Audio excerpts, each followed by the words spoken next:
Hi, it's Pete Cohen and welcome to episode 163 of the My 365 podcast series. And today's podcast is another of our members of the month. This was a fascinating podcast because when you're in the privileged position to coach people, it's amazing where you get to spend time with people who you've coached over an extended period of time to really understand and unpack what they've done, because success always leaves clues. And I can guarantee you in this podcast, there are lots of clues of what you can do to create the life that you want. A great life doesn't happen by chance. It happens by design. It happens by what you do every single day. So get ready to be inspired with episode 163 of the My 365 podcast series.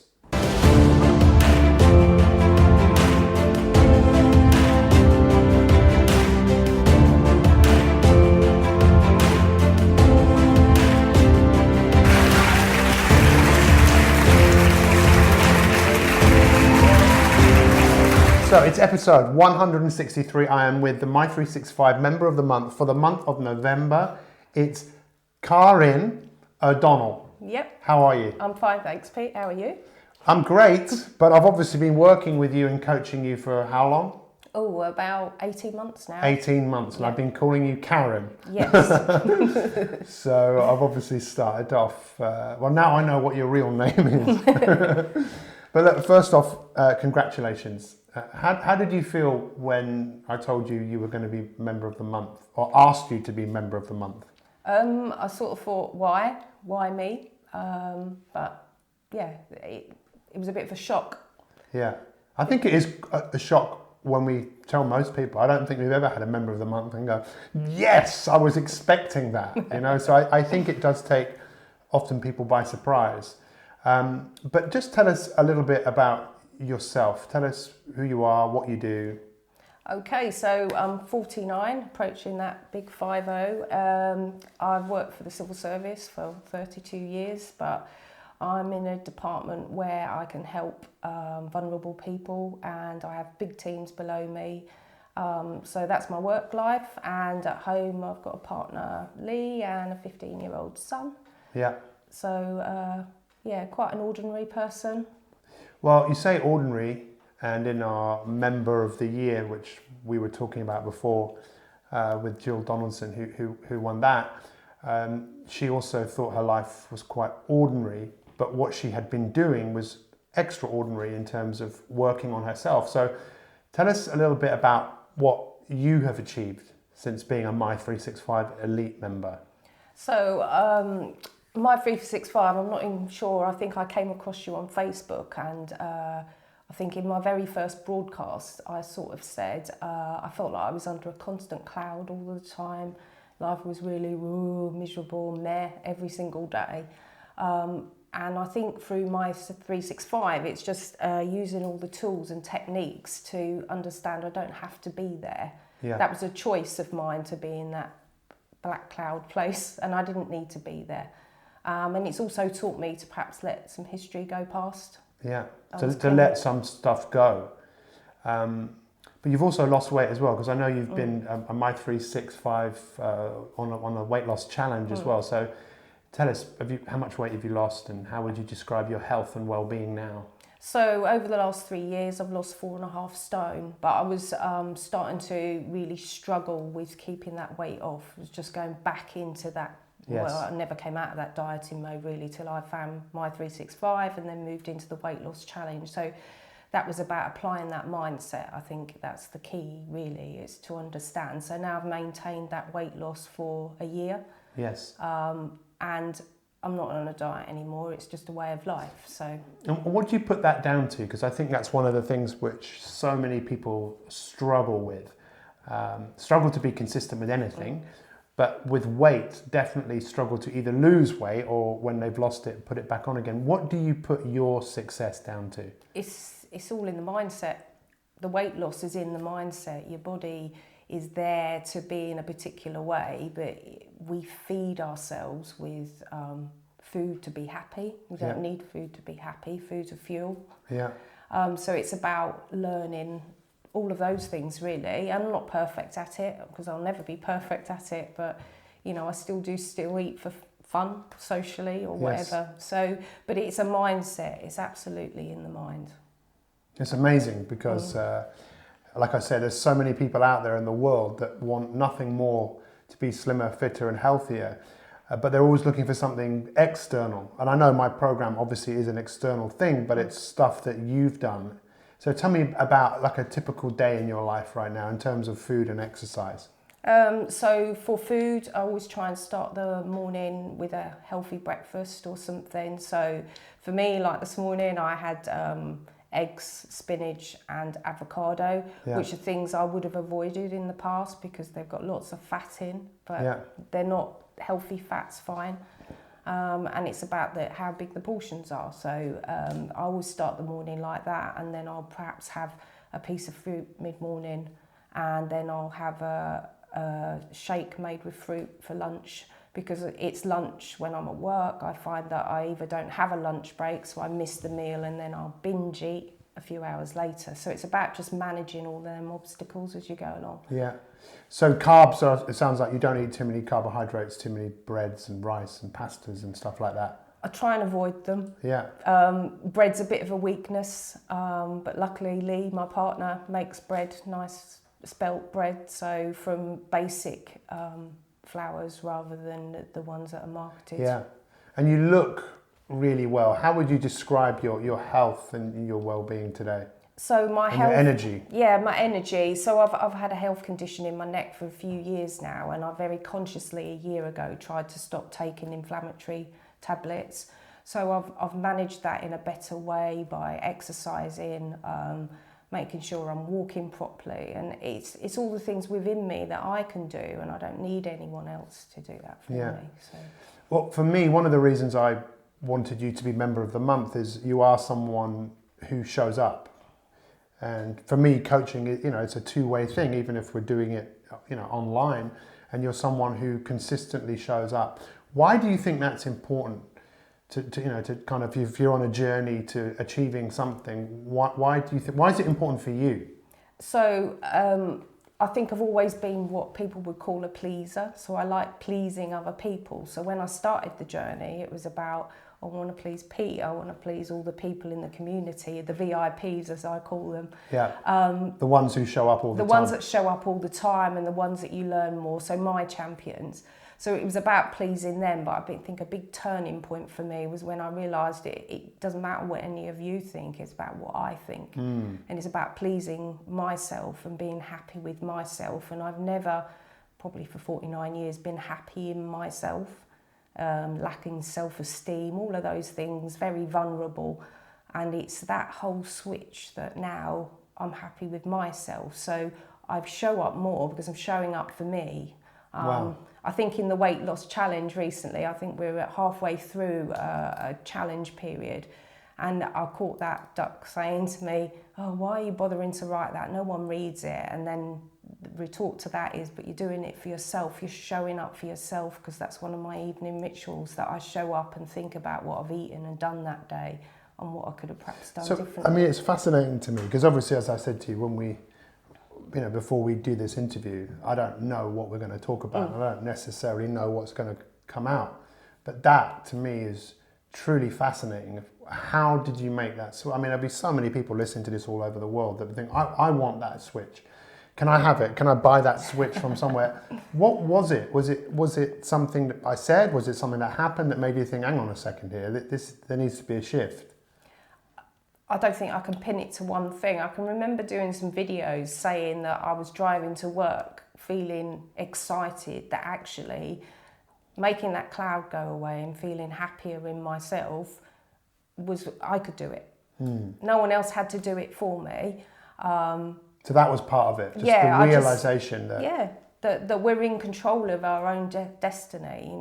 It's one of the things, our future is unwritten, but we can make that destiny for ourselves. And I've always believed in destiny quite a lot, so I can do that.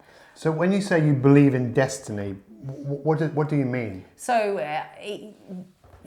for where I'm going to be destined to be. It's up to me to inspire myself to be there. So I can be there. So it was that realisation that actually I didn't need to worry about anybody else. So I think there was something you said a while ago about, we've just got to trust ourselves. Yeah. I tended to trust everyone around me who weren't always in it for me. They were in it for themselves. Yeah. And people are very like that. People can be quite selfish. And it was about thinking, well, actually, I can do this for myself. I don't need anybody else around me. I was always in a position, and I've had quite a lot of failed relationships because I wanted to be in relationships because I wasn't happy with me and being on my own. Yeah. But that's gone. So that's another huge part of growth. And we were talking about this before. Vulnerability. Yeah. And opening yourselves up. Again, I would imagine lots of people will relate to that. I relate to that whole thing of wanting to please, but then realizing deep down there's something that's kind of missing. What would you say is missing if you're living that kind of life where you're trying to please everybody? I guess for me, it's more about what's missing is being true to you. It's your soul, your being. Yeah. You're not doing it for yourself, and you have to do it for yourself first. Yeah.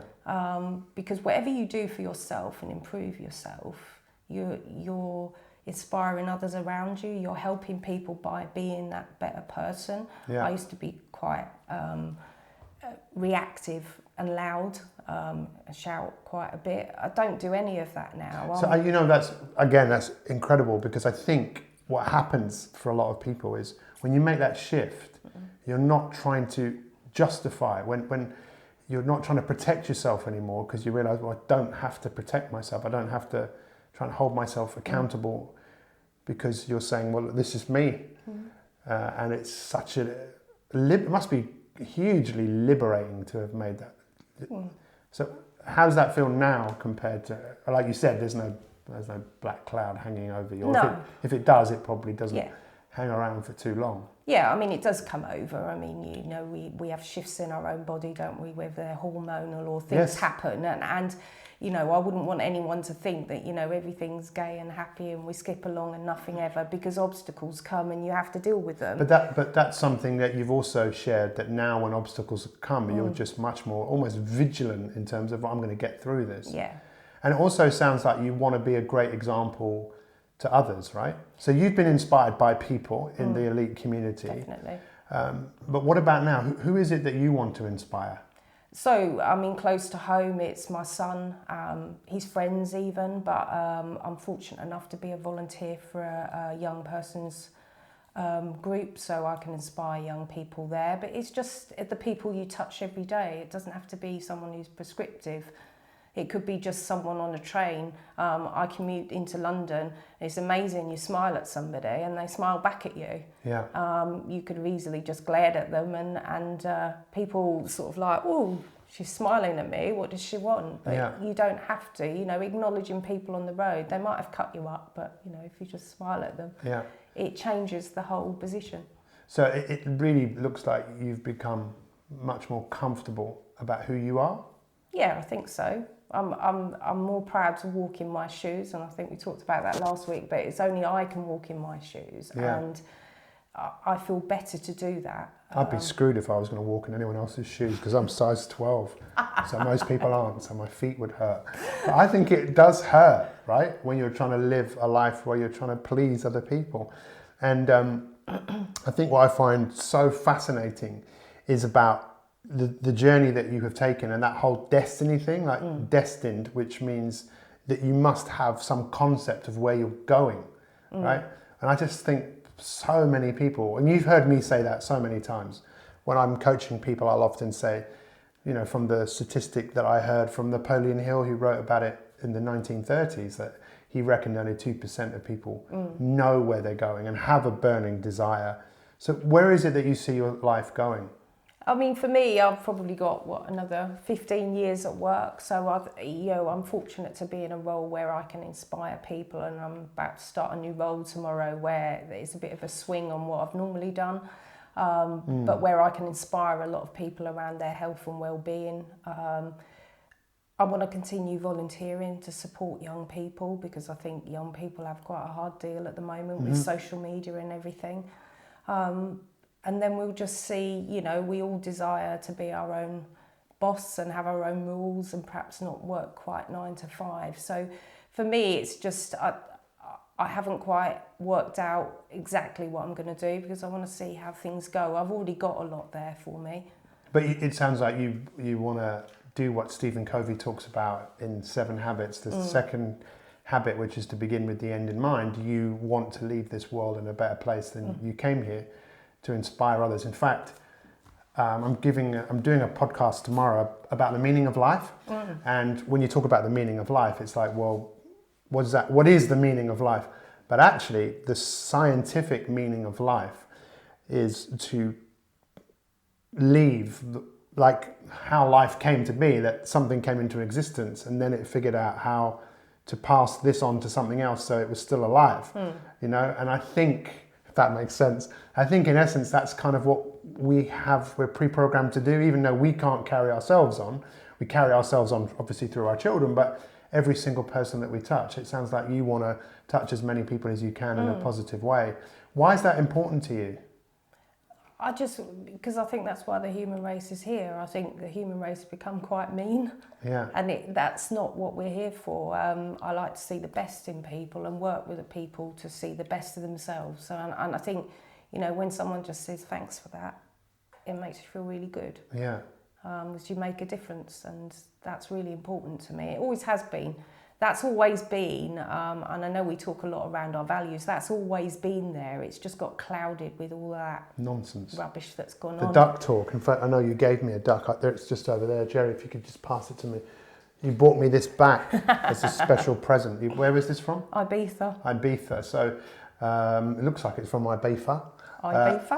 And thank you very much, by the way. Okay. Because a lot of people give me ducks and say thank you for helping me exterminate my duck. But not that you can ever exterminate it, right? You're always going to have that voice in your head that kind of gives yourself a hard time. And it was interesting when you just said about human beings are quite mean. I think we're quite mean to ourselves, right? And again, that seems like a massive, significant change that you've made. But let's just go back and talk about vulnerability. So again, I was talking to you before we started filming about the author Brené Brown, who's a fantastic author who talks a lot about her new book called Dare to Lead. And I was telling you the story of she was giving a talk to thousands of people, and there was a lot of deaf people. So the sign language people were saying, is there a word that you were going to use a lot? And she said, yeah, vulnerability. And they showed a way to sign it. And then another woman said, well, there's another way of signing vulnerability, which is like this, which is opening up. Why do you think people are frightened to open up and say, this is me? Because as I go back to why, for me personally, I wanted you to be Member of the Month, as I just see someone who is prepared to say, look, this is me, and I'm not perfect, but I'm prepared to be vulnerable. Why were you prepared to do that? Was it a conscious choice, do you think? I don't know if it was a conscious choice. As I was saying earlier, it was more about I opened myself up to myself. Yeah. And in doing that, I've been able to share that with other people. Because I wouldn't have done that before, because I didn't want to open myself up to my own vulnerability that I've managed to shut away for quite a long time. So it's been a journey around opening up to my own vulnerability, understanding mine, and then in doing that, I share that with other people. Yeah. And I think the hardest thing to do is to go on that video and open up, because I hated it from the word go of doing it. But I remember you used to say, it becomes normal in the end. And it is, and I don't listen, actually. I don't really listen to my videos. I don't go back and listen. But I feel like I've shared that and I've said it out loud, so that's okay, because it's all up here anyway. Yeah. So it's opening yourself up to your own vulnerabilities, but understanding you can't be perfect, because perfect doesn't exist. No. Well, actually, this morning on the broadcast, because I watched a broadcast from this time last year, because we're doing the moment masterclass Upgrade Your Life, and then I was listening to what I was saying, and I was listening and going, God, I've come such a long way since then. I'm a better coach. I've got more ideas. more evidence of working with people, but I also saw how I was kind of having a go at people a year ago and still having a go at people about, you know, showing up and making a video, and coaching is a two-way process. But then I also realized this morning, probably a good idea to stop doing that, because the people who really are engaged in the process, they don't need to hear that. You know, it's like wasting everybody's time, because it's like you wanting to please everyone. I want to help everyone, but I realize for a lot of people, maybe they're not ready, they're scared, or I don't know, maybe I'm not the right coach for them. But the vulnerability thing is really interesting, because when I look back, you don't look back, but if we did look back at your videos, what do you think you would see that is different? Apart from someone who's slimmer, fitter and healthier. I think it's probably speaking more confidently and not being so scared of what's within. Yeah. Because it's not within anymore. It's I've approached it, whether that's doing the masterclasses or talking or just having that conversation with myself or journaling or those things really. So yeah. I may be saying the same things, but how I feel about them or I've had I've been doing a lot of work in my emotional state, so it may be the way that I talk about them would be different. Yeah, I think I really love the fact that it seems like over time, because everyone wants like a quick fix or an epiphany, and I'm sure these things, they do happen, but it really seems like you've gone to work on the mastery of just doing consistent things every single day, and as a consequence of that, it's like something that has started to blossom that maybe you wouldn't notice if you just took a snapshot, but over time it's really incredible just to see how things have evolved for you. Is that how you see it? Yeah, I think so. It's getting those rituals and habits in place, so I don't feel that every morning when I'm doing yoga at 5:30. Yeah. But I do it and then I feel better for it afterwards. Yeah. So it's just those stepped things to doing. And, you know, I'm the same as everybody else sometimes, I think. And I think you did it this morning. You didn't feel like exercising or I don't feel like not eating that meal. I want to have a binge on chocolate or... but then I have a conversation. Will that serve me? Does that get me where I want to be going?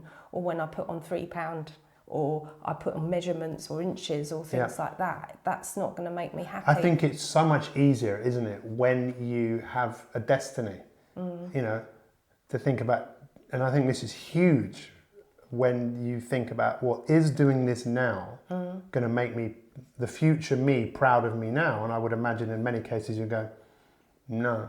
Sounds like you want to do yourself proud, so that might have a knock-on effect to others.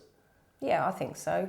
It's just feeling contented and happy, at peace. I know Carmen always uses that. You know, for me, I want a peaceful world. I want people to be happy, and if I can instill that in anybody, or second or third, I don't mind where I am in the queue, but you know, I'm there. Yeah, you most definitely are. And you talk about Carmen, who was our Member of the Year last year.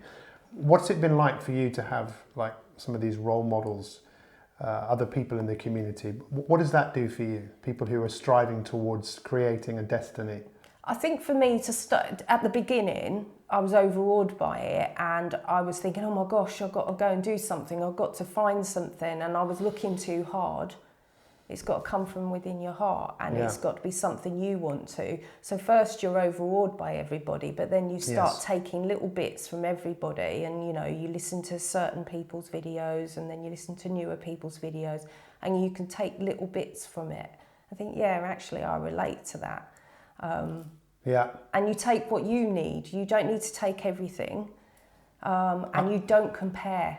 That's what I was going to say. You beat me to it, which is great, because I think that's one of the biggest challenges again, right? Which is, if you compare yourself to others, then you're not aware of your own self. You're focusing on others.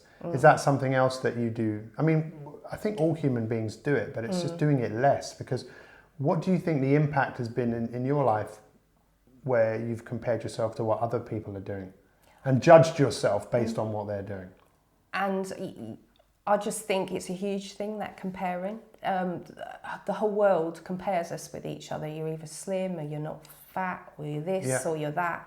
Social media is another one. Someone's on an amazing holiday, or they're doing a brilliant job, or it's just a dangerous place to be. That's why you need to be happy within yourself, because you don't need to compare yourself. And I know that I've done that, and I said, oh, I haven't finished the masterclass, then I'm rubbish. Yeah. Automatically you go straight into that I'm not good enough. And when you finally step out of that, you think, oh, I didn't So need to worry. when you step out of that, what are you stepping into? You're just within your own, it's like your own universe, isn't it? Your Yeah. own world. You're doing what you need to do to serve you, to move forward. And you can take advice and you can take points from other people, but actually it's your journey and it's your path. Yeah. And as lonely as it could be, you're the only person on your path, because no one else is there. You'll have people around you, Yeah. but whatever happens, it's only you on there. And it's quite a strong thing to realise everybody's on that. Yes. So you do something about that pretty much every day, right? Yeah. So tell me about your daily rituals and why they're so important to you. So daily rituals, I'll journal most days of the week. Weekends, I'm still working on that. Yeah. But that's just looking at, about what I'm grateful for, just, getting myself ready for the day, making sure that cloud's nowhere in sight, because you're thinking about, and the things I want to do for the day. So it is all about the planning. So for the healthy eating, the weight loss, it's all about the planning. Yeah. And working out what I want to do, because I find so school holidays, for example, if I find myself without a plan, I waste a whole day. Yeah. Just bumbling along, being miserable, sitting on the telly, sitting on the Yeah. sofa watching the telly. Yeah. Sitting on the telly watching the sofa. So it's just about making everything matter. Yeah. Having purpose. Yeah. Because it can soon be over. Yeah, absolutely. I'm like you. I'm not far off behind you in terms of 50, and wanting to make a difference. I wish that I could have met you when you just started, because when you arrived today, this is one of the things I notice with people who end up taking responsibility for their journey. They actually become a force to be reckoned with, and sometimes I feel I just have to just step back a little bit, because that person is so confident in their own space that they are making a significant difference. And I think what's so beautiful about what you've done is just the effort that you've put in. So look, just a couple more things. Just tell us a little bit about the masterclasses, and has there been a particular masterclass of the 10 that has had a big impact on you? So the one we're about to go into, Upgrade Your Life and Best Year, probably the two. Now I'm in the conversation with my duck in the car on the way here, I was thinking, is that because they're at the beginning of the year and I've put more effort in at the beginning of the year and then it wanes off a little bit? Or whether that's because the content. Certainly, I think Upgrade My Life last year was part of where I thought, hang on, I can reprogram myself. I don't have to be this miserable person who's been hanging around for a few years. So what? Stuff happened. Let it go.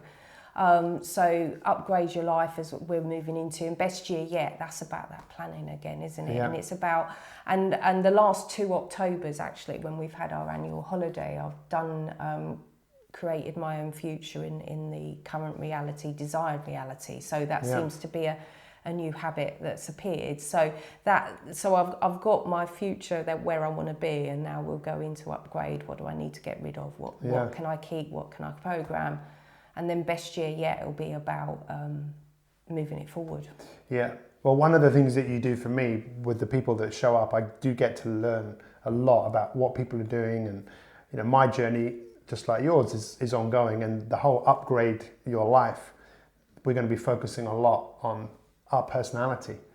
And the personality for me there's different theories about personality, but for me it's, what are you saying to yourself, and how is that affecting you? The story, and how we defend our story, rather than you are you are like a warrior who's just saying, no, I'm not accepting that story. I'm creating a new story, and it's creating it by what you do every single day. What would you say to anyone out there that's considering investing in themselves, whether that's with My365 or however they choose to do that, what would you say to someone? Is it worth it? Yes. Yeah, That's of a course. poor answer. Well, no, yeah. No, but yes, because what else are we here for? If you don't invest in yourself, then we invest on others so much, and it has to start with you. Yeah, it has to. Yeah, it most definitely does. So what's next? What's next for you apart from the next masterclass and you starting a new job? Yeah. I must admit, I did enjoy it when you did explain about having gone for that job, because it's not about being perfect, right? It's just not about that. It's just about doing the best that you can. But what I found interesting was when you explained about that, how you didn't think you got it. And then when you spoke to the person, what did they say to you? You blew us away.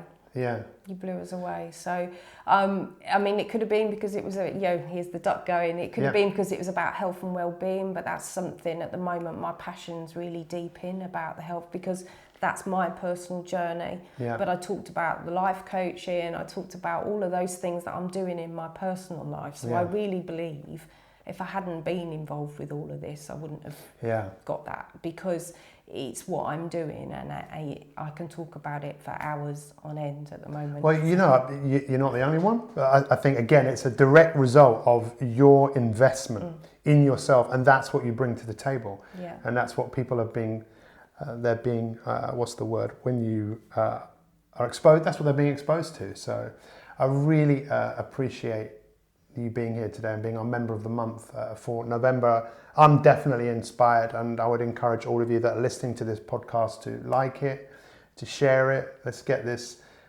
message out there, because people need to hear it. They really do need to hear it, because I think with your story, there's hope for people. Like, oh, if you did that, and I can do that. And I'm sure there's much more to the story, but I'm fascinated to see where this story is going to go. So thank you so much for being our member of the month. Thank you so much for my duck, and we will see you for another My 365 podcast.